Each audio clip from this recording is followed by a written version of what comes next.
Hello hello. ठीक। सभी प्रेमियों को हरिओम, राम राम। देखिए अभी कितना सुंदर हमारे नवरत्नियों में सुशीला जी पहले बता रही थी कितना सुंदर, फिर नवरत्नियों में नीलू जी कितना सुंदर बता रही थी। आप मुख खोलो गुरु बोलेगा। और ये बात जो है जिसको विश्वास न हो वो जो है सत्संग बैठे और गुरु के वचनों को मनमना भाव के सुने और फिर देखो आप बताओ आपके मुख से निकलता है कि नहीं। जब गुरु जी ने हमको बोला था कि जाके इलाहाबाद में सत्संग करो तो हम रोने लगे थे। हमने कहा गुरु जी हमको तो एक अच्छा नहीं आता, हम क्या क्या बोलेंगे। तो गुरु जी ने बड़ी जोर से हमारी तरफ घूरा, कहा तुम बोलोगे, जाओ तुम मुख खोलना हम बोलेंगे। और वो दिन वास का दिन है। तो इसीलिए कहा जाता है सूना सकना कोई नहीं, हर के अंदर लाल, और मूर्ख गण खोले नहीं कर्मी भय कंगाल। तुम गुरु का नाम लेकर के बोलना शुरू करोगे तो गुरु अपने आप बोलता है, आप नहीं बोलो गुरु बोलेगा। और इसके लिए लाइन आई है कि गुरु की कृपा से लंगड़ा पहुँचे पर्वत, पर्वत चढ़ जाता है और गूंगा बोलने लगता है। यहाँ ऐसे कितने लोग हैं जो मुख से एक लफ्ज नहीं बोल पाते थे, अब यहाँ कैसे धारा प्रवाह बताते हैं।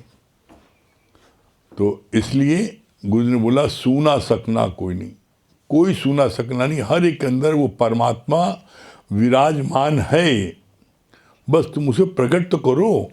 हाँ, प्रकट करने के लिए जैसा भी नीलू जी ने बहुत अच्छा बोला, उसके लिए 3 बातें जरूरी हैं। गुरु के प्रति अंधी श्रद्धा, अटूट विश्वास और ताप्रेम। ये 3 बातें को बिना मुख से कुछ नहीं निकलेगा। और ये 3 बातें जैसे आज सुबह भी चली थी, बहुत अच्छी बात अष्टावक्र गीता में पढ़ी गई थी आज सुबह, कि सच्चा सद्गुरु कौन है, हम उसे भगवान का दर्जा क्यों देते हैं। इसके 2 प्रमाण हैं। पहला प्रमाण जो है बोला सच्चा सद्गुरु जो है हम इसलिए कहते हैं क्योंकि सच्चा सद्गुरु ही हमारे सारे संशय भ्रम दूर करता है और हमें अपनी आत्मा में टिकाता है। ये सच्चे सद्गुरु की पहचान है। बाकी जो कनफुकवा गुरु होते हैं वो कान मंद फूका और बोला घर में जाके सुबह 4 बजे जपना और मोटी रकम ले लिया, तो ऐसा नहीं। जो सद्गुरु होता है वो हमारे सारे संशय भ्रम को दूर करके हमको अपनी आत्मा में टिकाता है। और इसके 2 प्रमाण हैं। पहला प्रमाण किसका है? भगवान राम का है। भगवान राम ने क्या बोला वशिष्ठ मुनि से, गुरु से बोला कि हमें जगत दिखाई पड़ता है। वशिष्ठ मुनि ने कहा हे राम जी जगत बना ही नहीं है। तो राम ने कहा हमें दिखाई पड़ता है, आप कहते नहीं बना है। तो कितना अच्छा जवाब दिया, बोला सपना भी तो दिखाई पड़ता है, लेकिन वो सपना तुम्हारा कब टूटता है, कब गायब होता है? जब आप नींद से जागते हो वो सपना गायब हो जाता है। तो इसी तरीके से आप अज्ञान की नींद में सो रहे हो, गुरु आपको जब ज्ञान देता है और अज्ञान की निद्रा से आप जागते हो तो आपको ये जगत भी मिथ्या लगता है और ब्रह्म सत्य लगता है। कब? जब अज्ञान की निद्रा से जगते हो। जैसे रात में सपना देखते समय तुमने जो देखा वो सपना तुम्हारा कब तक सच था? जब तक तुम सो रहे थे और किसी ने तुमको जगाया तो तुमने कहा अरे हम अभी ये देख रहे थे सपना। तो सपना कब दूर हुआ? जब नींद से जगे। तो उसको गुरुजी बोलते हैं रात का सपना, सोते का सपना। और जो दिन में आप जगते रहते हो और ये सारा बेटा सत्य है, बेटी सत्य है, पति सत्य है, पत्नी सत्य है, जो जगत को तुम सत्य मानते हो वो इस कारण से कि तुम अज्ञान की निद्रा तुमको अभी लगी है दिन में। जब गुरु तुम्हें ज्ञान देता है और जब ज्ञान में तुम आ जाते हो, अज्ञान की निद्रा से जग जाते हो, तो तुम्हें फिर ये भी जगत जो है तुम्हें सपना दिखता है। कैसे बोला, रात का बोलते हैं वो रात का सपना है और ये दिन का सपना है। ये सपना दिन का कब जगा, कब दूर हुआ, जब आप अज्ञान की निद्रा से ज्ञान में जगे तो आपको सपना लगा। तो बोला पहला प्रमाण ये है रामचंद्र जी का कि रामचंद्र जी को वशिष्ठ मुनि ने जब बताया, समझाया, उनके अज्ञान को दूर किया। और सच्चा गुरु जो है, सच्चा गुरु उसके दर पर हमें जाना पड़ता है। सच्चा गुरु पढ़ाने नहीं आता। सच्चा गुरु राम जी अपने घर बुलाया था वशिष्ठ मुनि को, राम जी उनके आश्रम गए थे। इसी तरीके से दूसरा प्रमाण आता है अर्जुन का। अर्जुन ने पहले अध्याय से लेकर 18 अध्याय तक कितने प्रश्न किए भगवान कृष्ण से, कितने संशय भ्रम उसने पाले थे कि मैं इनको नहीं मारूंगा, अपने ही सगे संबंधियों को, भ्राता को, पितामह को, गुरुजन को मार करके खून के सने हाथों से मैं राज्य करूं, इससे अच्छा मैं भीख मांग के राज्य कर लूं और मैं युद्ध नहीं करूंगा। कितने प्रश्न किए हैं। भगवान ने अर्जुन के सारे प्रश्नों का जवाब दिया। लास्ट में 18वें अध्याय में अर्जुन ने भगवान कृष्ण से क्या बोला, हे पार ब्रह्म परमेश्वर, आपके आध्यात्मिक ज्ञान से मेरे सारे संशय भ्रम दूर हुए। अब मुझे अपनी स्मृति हो आई है। स्मृति माने याददाश्त। तो क्या वो पहले भूल गया तो मैं अर्जुन नहीं हूं? मुझे अब अपनी स्मृति हो आई है, मतलब अब मैं जान गया हूं मैं कौन हूं, हु आई एम। अर्जुन ने अपना निर्णय सुनाया भगवान कृष्ण को लास्ट में 18वें अध्याय में। तो भगवान कृष्ण ने अर्जुन के सारे संशय भ्रम दूर किए और उसको अपनी आत्मा में टिकाया। तब अर्जुन ने कहा, बोला कि गुरु, तब माना और तब उनको भगवान माना।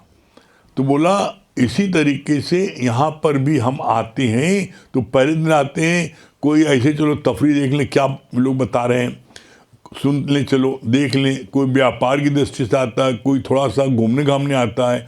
लेकिन जब गुरु के मुख से ज्ञान सुनते हैं और अपने सारे संशय भ्रम दूर करते हैं, गुरु से प्रश्न करते हैं, गुरु मेरे सारे संशय भ्रम को दूर करता है, तब इसके बाद मेरा अंदर वाला स्वतः, मेरा मन स्वतः अंदर इस बात को मान लेता है सचमुच ये ब्रह्म है, सचमुच ये भगवान है।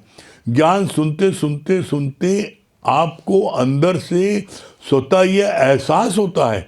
गुरु नहीं कहता तुम्हें भगवान मानो, गुरु कभी नहीं कहता, लेकिन सुनते सुनते मेरे सारे संशय भ्रम दूर होने लगते हैं, अपने जीवन में परिवर्तन आने लगता है।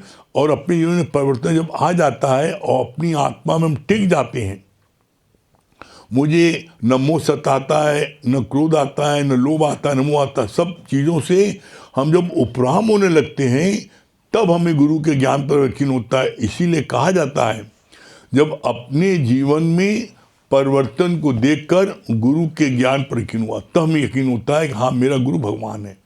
तो यहाँ पर गुरु कभी नहीं कहता तुम्हें भगवान कहो मानो, लेकिन मेरा मन मानने को मजबूर हो जाता है जब मेरे सारे संशय भ्रम दूर होते हैं। तो जो सच्चा सद्गुरु होता है वो सारे संशय भ्रम को मेरे दूर करके मुझे अपनी आत्मा में टिकाता है। ये सच्चे सद्गुरु की पहचान है। जो कनफुके गुरु होते हैं वो कान मंद फूंक दिया, बोलो ओम नमो भागवते देवाय नमः और 11,000 दो, तो उन्होंने कान में मंद फूका, अपने घर जाओ, सुबह उठो 4 बजे जाप करो और 11,000 दे जाओ। और दूसरी बात क्या बोलते हैं, किसी को बताना नहीं, क्यों? क्योंकि वही मंत्र उन्होंने 100 और दिया है, और किसी ने 5,000 लिया, किसी 51,000 लिया है। तो ऐसे में जो कन्फ्यूक्यो गुरु होते हैं, गुरु जी ने उनके लिए इस्तेमाल किया, ये पशुवत हैं। वो जैसे पशु को जो है उनका जो है मालिक उनको हाँकता है, उसी तरीके से कन्फ्यूक्यो गुरु अपने इन भक्तों को हाँकते हैं और उनसे कहते हैं जाओ चंदा लेके आओ, जाओ आश्रम के ये करके आओ। उनसे वो हमेशा मजदूरी कराते हैं और उनको जो उनके संशय भ्रम कभी दूर नहीं करते। कहते बस तुम यही ऐसी करते रहो सेवा। क्यों? उनकी निगाह होती है तुम्हारे जेब पर। और जो सच्चा सदगुरु होता है उसे किसी से एक पाई पैसा चाहिए नहीं, तो वो सच बताने में डरता नहीं।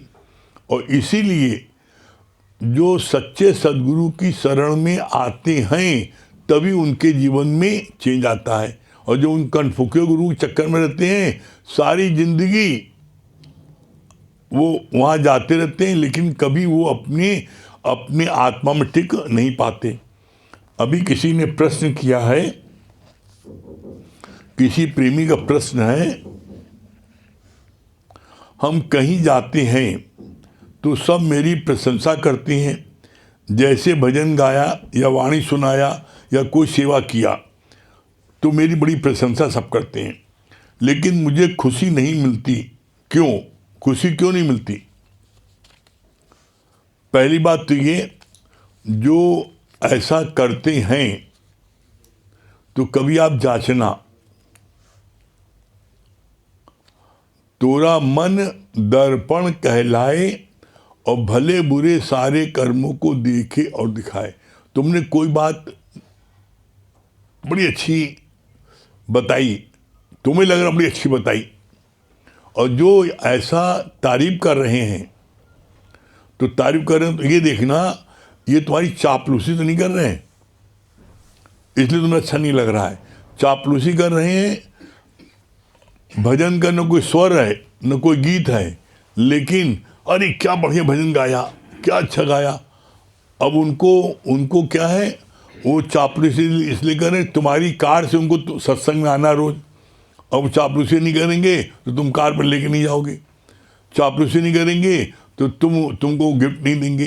तो ऐसे चेक कर लेना कि तुमने अगर अच्छा बताया है और तुम अपनी आत्मा में स्थित हो, ये आप जानो, हम नहीं बता सकते, ये आप जानो। एक कारण होता है जो आपको प्रशंसा नहीं लग रही अच्छी, आप उससे आप प्रभावित नहीं हो रहे हो, तो आप अपनी इन सारी चीज़ों से उपराम हो गए हो, आप अपनी आत्मा में टिक गए हो, आप सुख दुख से, लाभ हानि से, प्रशंसा से, निंदा से सबसे उपराम हो गए हो। तो ये फिर आप ब्रह्मज्ञानी की स्थिति है। अगर आप ब्रह्मज्ञानी की स्थिति में आ गए हो और आपको प्रशंसा नहीं लग रही है तो ये तो बहुत अच्छी बात है, लेकिन ये बात आप जितना अच्छा जानते हो हम नहीं बता सकते। क्यों? कल को अगर जब जीवन में कोई ऐसी कोई बात आ जाएगी और आप बने हो ब्रह्मज्ञानी और जीवन में कोई परिस्थिति आ गई और उस समय जब तुम भोंबोर होने लगोगे और दुखी होगे तो सब पोल खुल जाएगी। तो बोला कि यहाँ पर कोई किसी को जांच नहीं सकता, जितना अच्छा आप अपने को स्वयं जांच सकते हैं। और चापलूसों से बहुत बचे रहना। क्यों? अगर वो आपको भगवान बोलते हैं, आपको जो है कहते हैं, लेकिन आपकी स्थिति नहीं है, तुम्हारा अंदर बोल रहा है कि अभी हमारे में ये कमी है, तो ऐसे में तुम अगर उनकी बातों को मान करके और चढ़ गए 5 मंजिल पर, तो 5 मंजिल से नीचे गिरोगे तो हड्डी पसली सब टूट जाएगी। तो इसलिए कभी भी हकीकत को नहीं छुपाना। अगर आप उस स्थिति में हैं तो बहुत अच्छी बात है, और उस स्थिति में नहीं है तो आप जो है हर चीज को कोई प्रशंसा करे या निंदा करे, सबसे सरल साधन है न लगने का। क्या है? गुरु को रिडायरेक्ट कर दो। ये प्रशंसा भी गुरु आपकी है और निंदा भी आपकी है। होता क्या है, प्रशंसा में तो हम कहते हैं गुरु जी आपकी कृपा से सब मुझको प्रशंसा मिल रही है, और जब निंदा मिलती है तो हम रोने लगते हैं, हम दुखी होते हैं, हम सत्संग नहीं आते हैं, सत्संग आना छोड़ देते हैं। क्यों? क्योंकि हमें निंदा बर्दाश्त नहीं होती। और गुरु जी ने क्या कहा? गुरु जी ने बोला कि जो तुम्हारी निंदा करे उसको अपने घर में आंगन में कुटिया छाक दे देना। दादा भगवान ने तो उल्टा नौकर रखा था, भाई तुम उसको बिना तनख्वाह के रखो, तुम्हारी बुराई देखे तो तुम सावधान रहोगे, कोई गलत काम नहीं करोगे। इसलिए कभी जीवन में किसी की बात में उलझना नहीं, तुम अपने जांच लो कि तुम क्या हो। और हाँ, सबसे अच्छा जो साधन है जो हम करते हैं, कोई कितनी प्रशंसा करे, कोई कितनी निंदा करे, गुरुजी ये आपकी कृपा से मेरी निंदा हो रही है, आपकी कृपा से मेरी प्रशंसा हो रही है, आप जानो आप काम जाने। तो उससे क्या है, आपको किसी बात का कुछ नहीं लगेगा, और ये सबसे बेस्ट उपाय है। बाकी आप ये कहो कि मीठा मीठा गप और कड़वा कड़वा थू, तो ये नहीं चलेगा। अगर आपको प्रशंसा लग रही है तो निंदा भी लगेगी, और आपको अगर प्रशंसा नहीं लग रही है तो निंदा भी नहीं लगी, इसकी पता लग जाएगा। प्रशंसा नहीं लग रही है, और जब कभी कोई निंदा करेगा और उस समय आप बोलोगे मेरी बड़ी निंदा करे तो मुझको बड़ा दुख हुआ, अब मैं सत्संग नहीं आऊँगा, तो पता लग जाएगा कि जो है ये जितनी बातें हमने कही थी सब झूठी हैं। तो जीवन में अपने से सच्चे बनो। कभी भी अपने से तुम अगर कि सोचो हम गुरु को धोखा दे रहे हैं, तो गुरु को धोखा नहीं दे रहे हो, अपने को धोखा दे रहे हो। और जितना आप सच्चे बनोगे, जितना आप भोले बनोगे, उतनी जल्दी आप मंजिल को प्राप्त करोगे। ठीक है, बाकी अमित भाई बताएंगे। हाँ,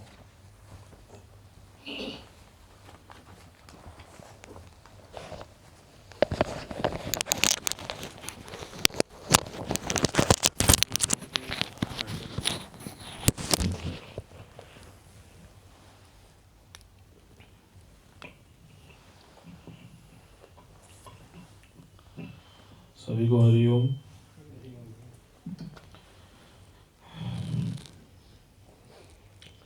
देखिए, जैसे अभी बात चल रही थी प्रशंसा और निंदा की, तो मन में एक भाव यह आ रहा था कि आपको सिर्फ जो है ना कॉल डाइवर्टर लगाने की आवश्यकता है। जैसे मोबाइल में आप क्या करते हैं, कॉल फॉरवर्ड लगा लेते हैं, बस चुपचाप वो कॉल फॉरवर्ड में जो बटन है उसको दबा लीजिए। कोई परेशानी आपको टच नहीं करने वाली। ये सारी परेशानी ही तब है कि जब आप रिसीव करेंगे या बोलेंगे, तब आपको बिल भी भरना पड़ेगा और उसकी मेंटेनेंस भी करनी पड़ेगी। और अगर आपने डाइवर्टर लगा दिया तो तू जाने तेरा काम जाने, तो कोई प्रॉब्लम है ही नहीं। और वैसे भी गुरु जी ने देखिए क्या बोला है ना कि the aim of life is peace of mind. तो ये तो सबको समझ में आ गया कि जीवन का ध्येय जो है वो है शांति। अब प्रश्न ये है कि शांति मिले कैसे। तो गुरुजी ने क्या बोला, कहा शांति चाहिए तो शांत रहो, शांत रहोगे तो शांति मिलेगी। लेकिन हमारी प्रॉब्लम क्या है कि हम हर चीज में देखिए बोल पड़ते हैं। और कभी अनुभव कर लीजिएगा कि चुप रहने में जितनी ताकत लगती है, बोलने में उतनी ताकत नहीं लगती। और बोलना तो बहुत आसान है, हर एक्शन का एक रिएक्शन है। किसी ने कुछ बोला, तुरंत अंदर से एक आवाज आई, आपने रिप्लाई कर दिया।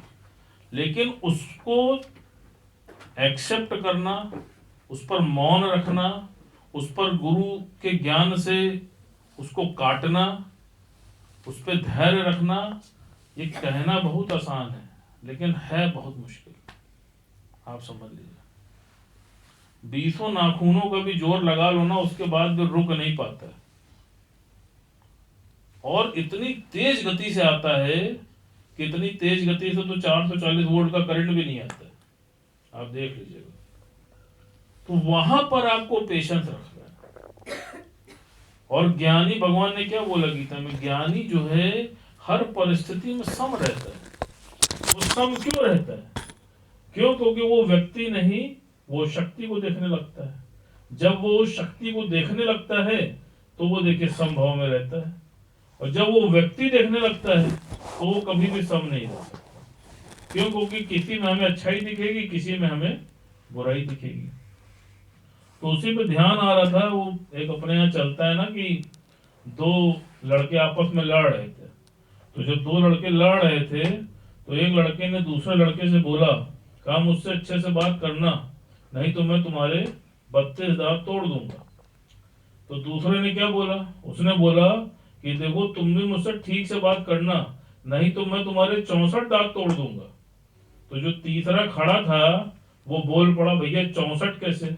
तो पहले वाले ने बोला, हाँ हमको पता था तुम जरूर बोलोगे, कहा इसीलिए मैंने 32 तुम्हारे और 32 तुम्हारे। तो कहा यही प्रॉब्लम हम सब के जीवन में है। आप कभी भी इसको आजमा के देख लीजिए, कहीं खड़े हैं, किसी महफिल में खड़े हैं, कोई आपसे पूछ रहा है या नहीं पूछ रहा है, लेकिन आप अपनी खोपड़ी दे मारते हैं कि भैया ये कर लो। जहां बोला ये कर लो, फिर लो, फिर कॉल रिसीव हो गई ना, तो कॉल रिसीव हुई तो अब बिल तो देना पड़ेगा। अब वो पता नहीं कितना भारी है, कौन जानता है। तो इसीलिए बोला भगवान ने कि तुम उसको रिडायरेक्ट कर दो। ज्ञानी कभी भी अपने को प्रकट नहीं करता है। भगवान ने क्या बोला? कहा मैं को गुम करना ही ज्ञान है। ज्ञान तो एक लाइन का है, लेकिन इस मैं को गुम करने में पूरा जीवन बीत जाता है, लेकिन ये मैं नहीं गुम होती। कितना अच्छा भगवान उदाहरण बता रहे थे इसके लिए। बोला, कहा कि जैसे तुम टॉफी खाते हो, तो सोचो जो बढ़िया टॉफी होती है, तुम उसको जब मुंह में डालते हो तो वो रहती तो टॉफी के रूप में, लेकिन मुंह में जा करके वो कैसे घुल जाती है। तो जब वो टॉफी घुल जाती है तो क्या होता है? उसका अस्तित्व मिट गया, लेकिन तुम्हारे पूरे मुख में उसकी मिठास रहेगी। तो कहा ठीक इसी प्रकार इस नश्वर संसार में अगर तुमने भी अपने उस अस्तित्व को गुम कर दिया, मतलब अपनी मैं को गुम कर दिया, तो क्या होगा? तुम हर जगह महकते रहोगे। और होता इसका उल्टा है, हर जगह तुम अपने को प्रकट करने में लग जाते हो, तो जब प्रकट करते हो तभी मार खाते हो। और यही प्रयास है, यही पुरुषार्थ है। फिर भगवान कितना अच्छा बोल रहे थे, कहा देखो, कहा गन्ना है, कहा गन्ने में देखो मिठास होती है, लेकिन उसमें चमक नहीं होती है, लेकिन उसके बाद भी गन्ना कैसे सबको अपनी तरफ अट्रैक्ट कर लेता है। क्यों? क्योंकि उसके अंदर मिठास होती है। तो कहा इसी प्रकार तुम्हारी वाणी में अगर मिठास आ जाएगी तो तुम भी सबको अपनी तरफ अट्रैक्ट कर लोगे। और तुमको मीठा बोलने के लिए मना किसने किया?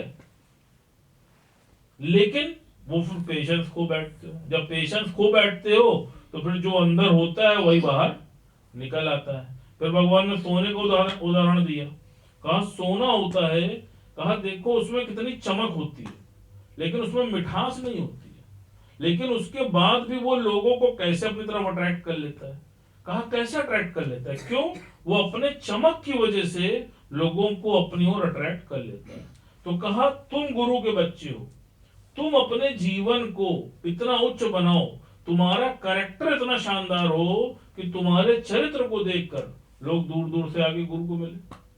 कहते हैं ना कि सैंपल को देख के ही थान की पहचान होती है।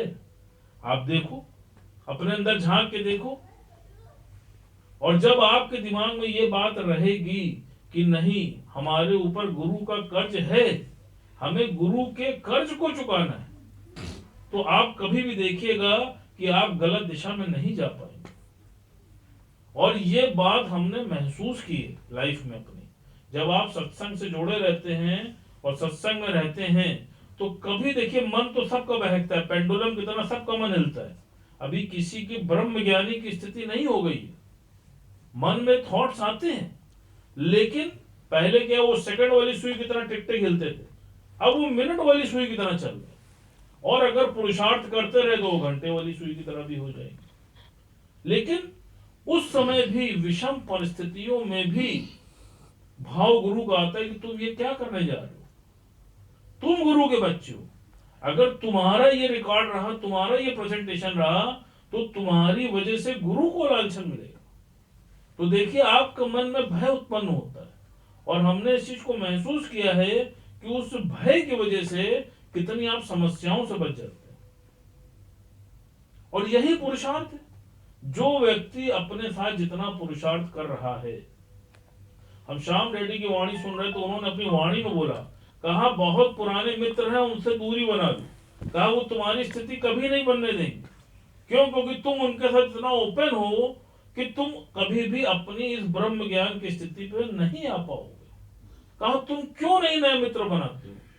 तुम नए मित्र बनाओ ना, लेकिन तुम नए मित्र नहीं बनाना चाहते हो। क्यों? क्योंकि उसके लिए तुम्हें झुकना पड़ेगा, मुड़ना पड़ेगा, उसको प्रेम करना पड़ेगा, उसको समय देना पड़ेगा। तो तुम एफर्ट नहीं करते हो, तुम वही पुरानी संगत में बैठना चाहते हो। और जब वहां बैठते हो तो वहां क्या होता है? वहां तुमको गिरे हुए थॉट्स मिलते हैं, गिरे हुए विचार मिलते हैं। तो फिर जब वही वाली बात है, जब तुम, गुरुजी ने क्या बोला, कहा as the company so the colour. एक एक बात गुरुजी की आप देख लीजिए कि कोई भी बात आप बता दीजिए जो गलत हो। कोई एक व्यक्ति ऐसा ला दीजिए जिसकी कंपनी खराब हो और वो बंदा बड़ा नेक हो, आप बता दीजिए। बल्कि नेक बंदा है और कंपनी खराब है तो वो उससे ज्यादा खराब हो जाता है। तो यही हमारा पुरुषार्थ है और यही हम यहां पर कर सकते हैं। और जो अपने साथ देखिए जितना पुरुषार्थ कर रहा है, आज उसको ही उतना आनंद मिल रहा है। भगवान ने बोला ना, कहा घर में एक भी अगरबत्ती सुलगती है तो पूरे घर को सोचो महका देती है। सबको आनंद आता है कि नहीं आता है? और घर में एक भी अंगीठी सुलगती है तो पूरे घर को दहका भी देती है। हर आदमी खांसने लगता है, हर आदमी परेशान होने लगता है। तो अब आप अपने अंदर झांक के देख लो कि आप अंगीठी बनना चाहते हो कि अगरबत्ती बनना चाहते हो। जो बनना चाहते हो वो तुम निश्चित बन जाओगे। उसका भी उदाहरण है। भगवान बड़ी अच्छी बात बोल रहे थे, कहा कि सोचो कि परमात्मा ने मनुष्य को मट्टी का ही क्यों बनाया। भगवान चाहता तो उसको हीरे का बना सकता था, वो कभी खराबे ना होता, हमेशा चमकता रहता। चाहता सोने का बना सकता था, चाहता पीतल का बना सकता था, चाहता चांदी का बना सकता था। लेकिन भगवान ने मनुष्य को मट्टी का ही क्यों बनाया? कहा मट्टी का इसलिए बनाया कि जो मट्टी होती है उसमें देखो तुम जिस चीज का भी बीज डालो वो कितना अधिक फल फूल होता है, कितना अंकुरित होता है और कितनी विहृद मात्रा में विकसित होता है। तो कहा ठीक इसी प्रकार जैसे तुम धरती में एक बीज को डालते हो तो वो कितने बीज उत्पन्न कर लेता है, कितना विराट रूप धारण कर लेता है। कहा ठीक इसी प्रकार जो तुम्हारा ये मनुष्य का जो शरीर है, जो मट्टी का है, तुम इसके अंदर संकल्प रूपी जो भी बीज डालोगे वो भी मल्टीप्लाई होकर तुम्हारे जीवन में चरितार्थ हो जाएगा।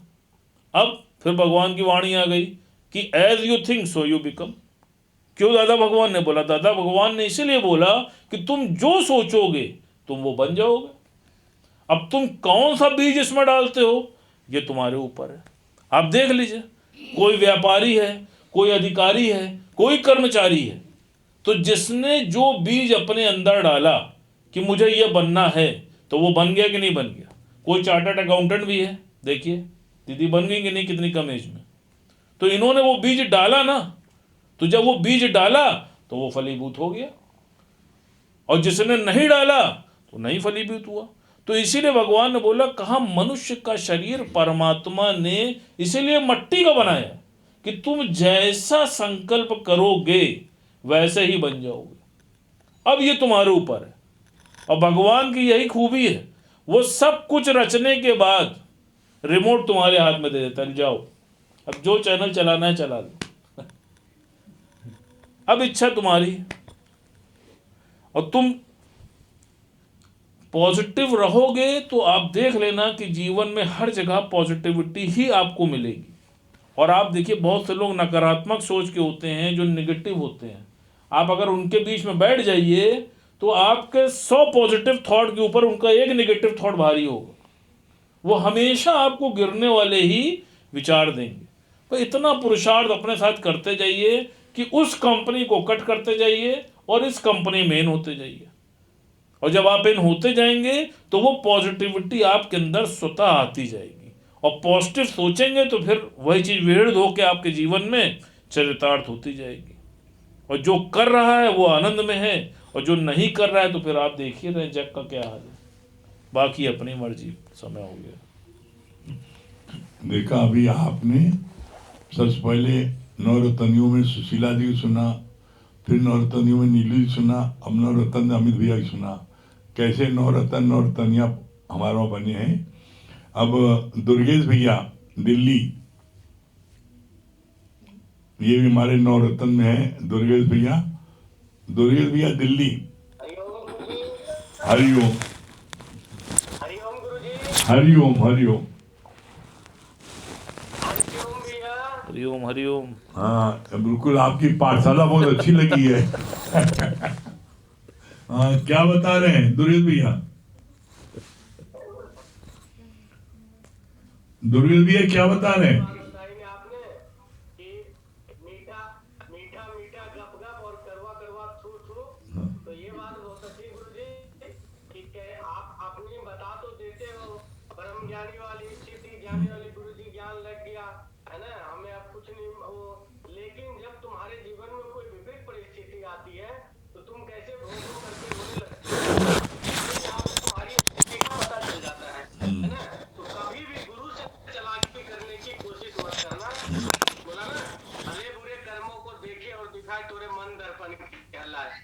तुमसे अच्छा तुम्हें कोई नहीं जान सकता।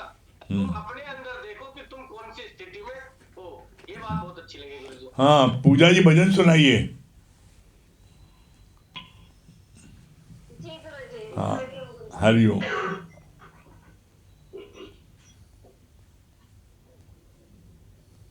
गुरुदेव मेरी नैया उस पार लगा देना, अभी तक तो निभाया है, आगे भी निभा देना। गुरुदेव मेरी नैया उस पार लगा देना, अभी तक तो निभाया है, आगे भी निभा देना। हमें दीन दुखी निर्बल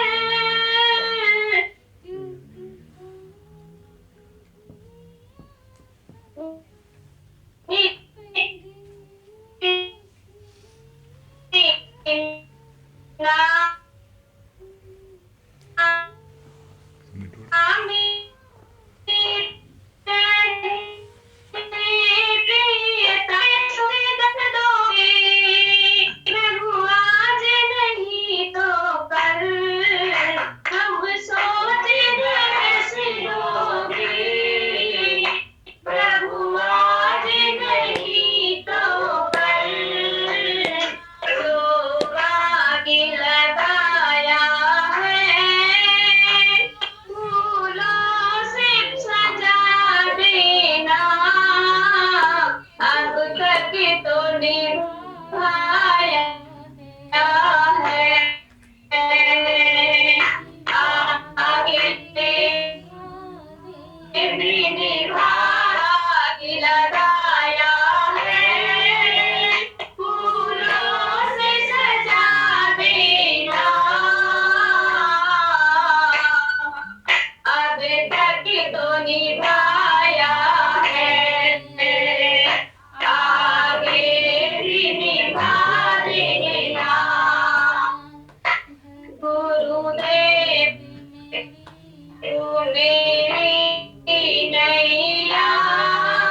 माने सरोवर को तो फूट सुधार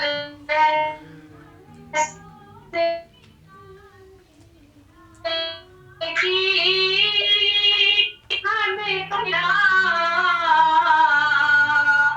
अब तक तो निभाया है आगे भी निभाएगा गुरुवे नैया उस पार लगा देना अब तक तो निभाया है आगे भी निभा लेना रोकोगे भला तब तक दर्शन को मुझे तुमसे रोकोगे भला तब तक दर्शन को मुझे तुमसे खरीदों से लिपट जाऊं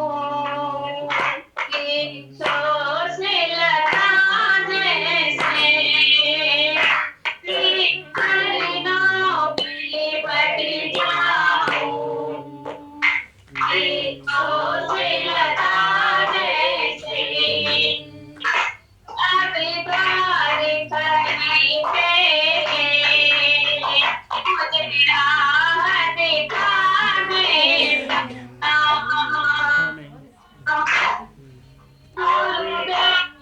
मेरे दाता नैया पार लगा देना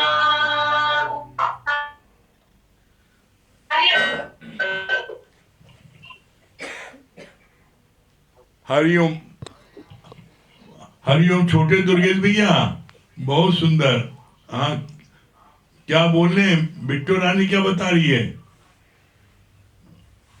हरिओम गुरुजी हाँ, हरिओम। हरिओम अंकल जी हाँ, क्या बता रही हो? चाहत हमारी चीमरी अति निचन से नीच और तू तो पूर्ण ब्रह्म था अगर चाहना होती बीच वेरी हमें गुड। कभी भी चाहना नहीं करनी चाहिए हाँ, और छोटे छोटे छोटे दुर्गेश भैया क्या बोल रहे हैं? हरिओम गुरु हरिओम बेटा, क्या बता रहे हैं? गुरु की ये बात बहुत अच्छी लगी ना।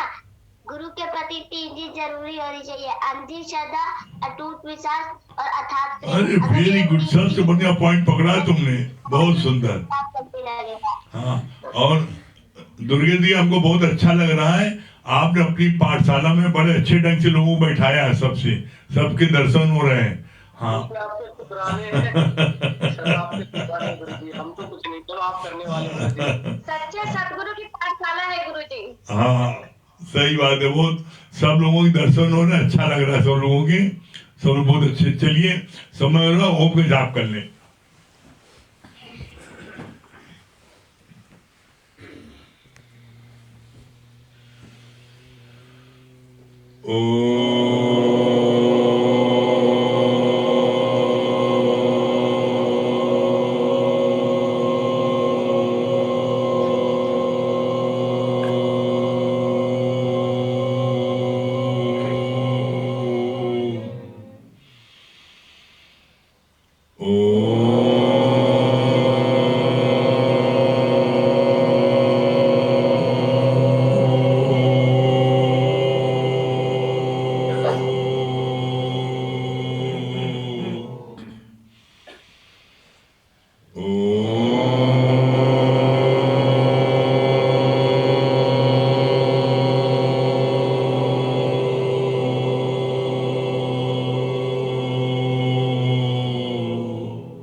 सभी प्रेमियों को हरिओम, राम राम।